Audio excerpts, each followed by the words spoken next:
Nos invités du jour de François sont les acteurs et producteurs de la nouvelle série de François et des premières OPJ Pacifique. Antoine Stipe, le comédien, bonjour. Bonjour. Et Bertrand Cohen, l'un des producteurs. Merci d'être là, bonjour. Bonjour, merci pour l'invitation. Oh, mais c'est avec plaisir. Vous êtes en pleine finalisation donc de la série remplaçante Cut, longtemps vue et souvent appréciée d'ailleurs.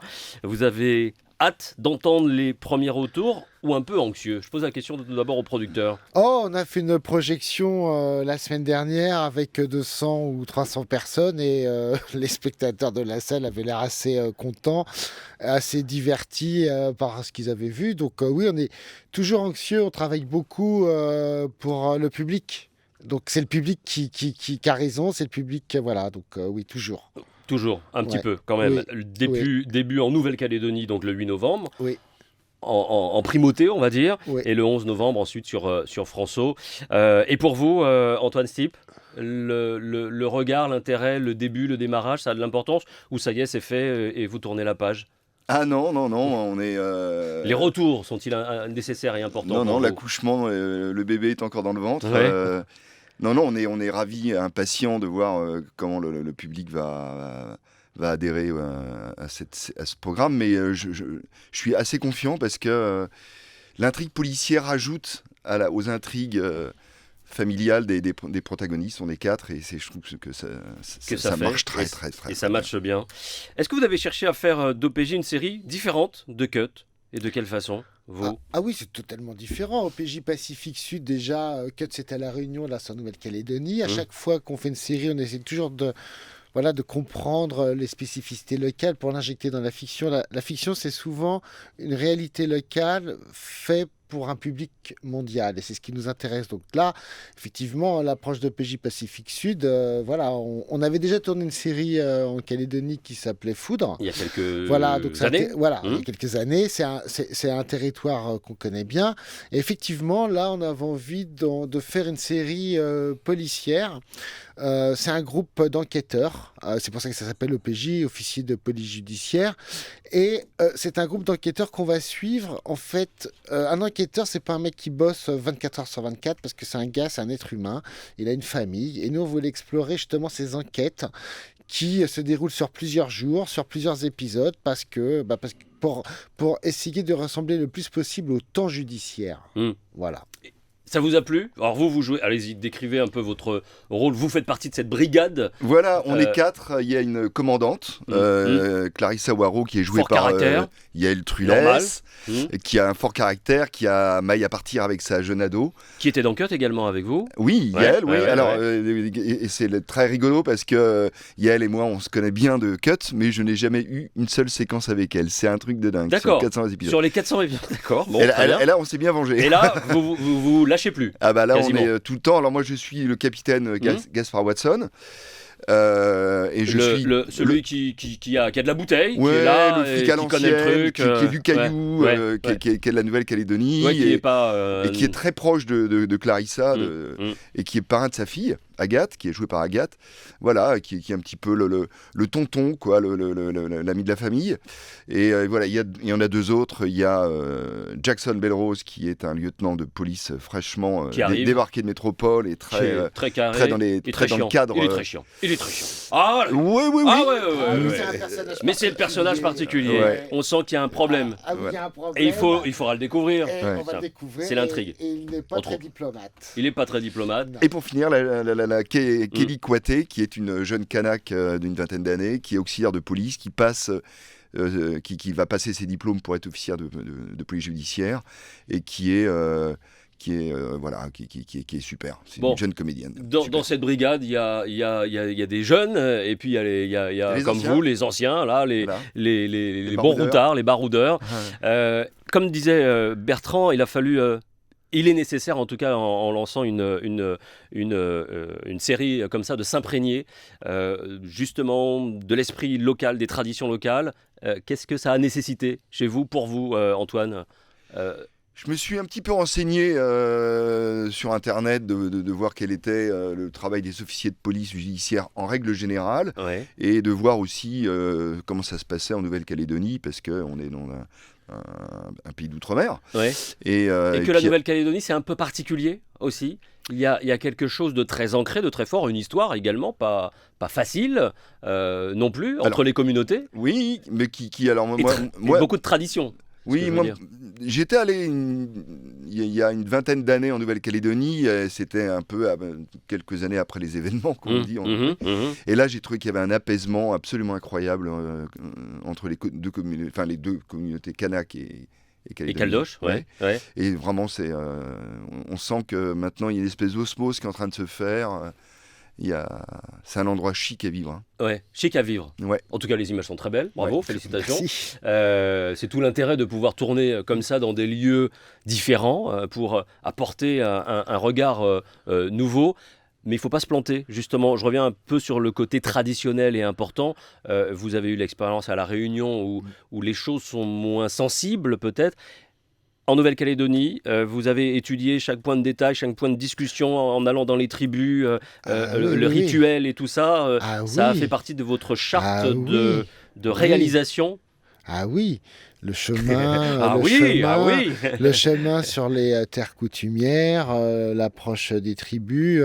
C'est quelque chose qui nous a jamais ennuyé parce que, en fait, quand on va chez quelqu'un, on demande la permission. Les tribus, elles demandent juste que si on vient chez eux, qu'on vienne se présenter, on vient dire à peu près ce qu'on veut y faire et dans quel but. Même quand on fait du cinéma. Même quand on vient faire du spectacle et du cinéma. Toujours. Et partout en Calédonie, les habitants de la Calédonie sont très accueillants à partir du moment où ils sentent qu'on les respecte. Et tous sont comme ça. Donc en fait, il y a toujours des approches à faire sur chaque décor, sur chaque univers. En fait, nous, ce qui était bien dans PJ Pacifique Sud, c'est qu'il y a des enquêtes et la Calédonie nous permet d'aller dans des univers qu'on ne voit pas à la télévision métropolitaine. Les tribus, les ranchs, la mine, enfin voilà, un certain nombre de décors. Et à chaque fois, vous avez raison, on fait des approches précises et respectueuses. Et vous, ça vous a plu, Antoine, de pouvoir... être dans ce rôle de comédien, bien sûr, dans celui du capitaine de police, mais aussi d'avoir cette connaissance, apprendre aussi à découvrir ses habitants et ses coutumes. Oui. Vous venez de prononcer le mot coutume. C'est même une expérience à vivre. C'est hyper émouvant. Enfin, moi, je sais que... ça tire l'émotion, une coutume. Vraiment, l'accueil et la façon dont ils autorisent pour toujours à rentrer dans le village ou dans la tribu, c'est quelque chose de très très fort. Ouais, moi, j'ai été impressionné par les coutumes. C'est des tournages pas comme les autres. Vous en avez fait, des tournages. De nombreuses pellicules derrière vous. Et là, c'est différent. Ça a été différent. Et ça continue de l'être. Vous avez totalement fini le tournage ou vous y... Alors, on a fini le tournage. Là, on fait... C'est la saison 1. Saison 1. La saison 2 est en écriture. La saison 1 est toujours en montage parce qu'on va proposer la série sous 2 formats différents, en 50 x 26 ou en 52 minutes. En prime. Ce sera en prime, à 52 minutes. On a des très très gros temps de montage. On a des très très gros temps d'écriture. En fait, ça ne s'arrête jamais. C'est en permanence. C'est à ce prix, avec des auteurs qui travaillent beaucoup, avec un tournage qui travaille beaucoup, avec des monteurs qui travaillent beaucoup. C'est à ce prix-là qu'on arrive à essayer de faire une série qui plaise au plus grand nombre. Vous avez, je le disais, l'expérience du cinéma, des séries télé. Ces séries qui prennent de plus en plus de place dans le paysage. C'est une bonne chose. Oui. Ouais. D'abord parce que, alors pour ma part, moi, mon rêve, qu'on est comédien, c'est d'avoir un rôle récurrent, de fabriquer un personnage, de vivre avec lui dans la durée, dans le temps. Ce que j'ai fait avec Charles de Kervelec dans Cut, parce que c'est passionnant d'avoir un rôle à construire. Et c'est comme un animal de compagnie. Et de le faire évoluer. Pas tout le temps, ça va s'arrêter. Là, je suis en train de refaire la même chose avec Gaspard Watson. Et c'est vraiment un super challenge quand on est comédien. C'est mieux que d'avoir un tournage qui dure 3 semaines, c'est sûr. Là, on est en immersion, on construit le personnage, on va aller chercher des choses. On y réfléchit, on y pense 24-24. Voilà. On voit comment le faire bouger, le faire évoluer. Et le fait que ça s'arrête quelques mois parce que l'écriture retravaille sur la saison d'après, ça nous permet de quitter un peu ce personnage, bien sûr, mais le plaisir de reprendre...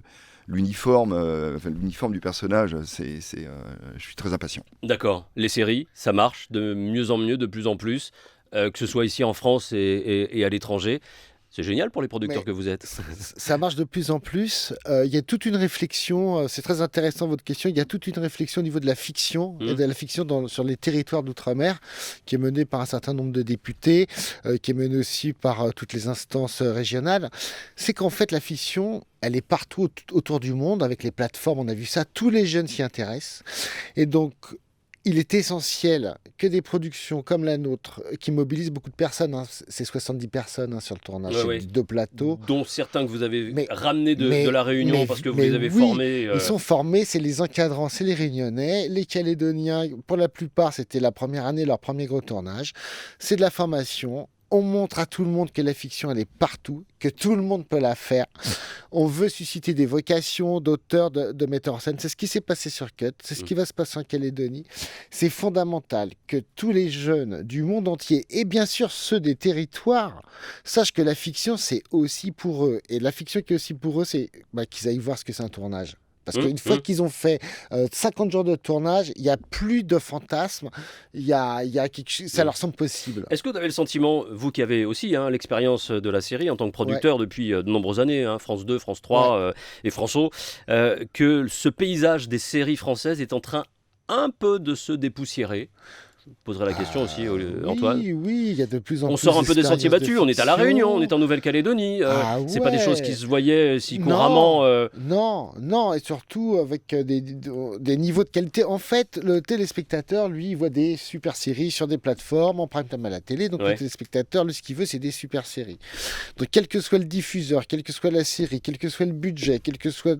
De toute façon, il y a un impératif, c'est qu'il faut faire les meilleures séries possibles pour profiter de cet engouement. Vous trouvez que c'est une bonne chose, j'imagine, en tant que comédien, de sortir des sentiers battus, de dépoussiérer un peu les choses et les habitudes? Oui, puis surtout que maintenant, les techniques ont évolué. Là, on utilise des drones, on tourne avec des caméras qui donnent des lumières magnifiques. Là, on a la chance d'avoir un décor naturel, que ce soit à La Réunion d'ailleurs, ou en Nouvelle-Calédonie, mais qui offre une lumière. C'est magique de voir les images. C'est la lumière de Miami, c'est la lumière de Miami, Réunion, la Calédonie. On a la chance d'avoir des décors qui nous rapprochent des séries américaines. Donc est-ce que l'arrivée de ces plateformes, justement, vont bousculer encore davantage tout ça, donner lieu à encore plus de production? C'est déjà pas mal, bousculé, mais c'est vrai que les velléités d'offrir aux téléspectateurs des histoires, des fictions, c'est vrai que c'est quelque chose qui devient extrêmement important. Tous les groupes mondiaux se positionnent comme ça, tous les diffuseurs se positionnent comme ça, chacun veut avoir une fiction. Est-ce que c'est un sentiment ou pas, je ne sais pas, que justement ces plateformes sont là aussi pour sortir vraiment des sentiers battus? On sent qu'il y a un vent nouveau de choses que l'on faisait habituellement dans le cinéma français ou dans les séries, qui est en train de changer avec l'arrivée parce qu'elles vont prendre plus de risques, tenter plus de choses. Je prends l'exemple de Kerry James, le rappeur qui a sorti Banlieusard, qui n'a pas trouvé la possibilité de le financer sur des chaînes françaises, qui est allé sur Netflix et qui a trouvé... Voilà, c'est des choses un peu nouvelles et... Mais oui, c'est vrai. Vont bousculer. Mais ça, en fait, ça bouscule déjà. Et il y a déjà un effet très bénéfique sur les diffuseurs dits historiques en France, où ils multiplient les expériences dans les différents domaines, explorer de nouveaux sentiers. Donc ça concerne tout le monde. D'accord.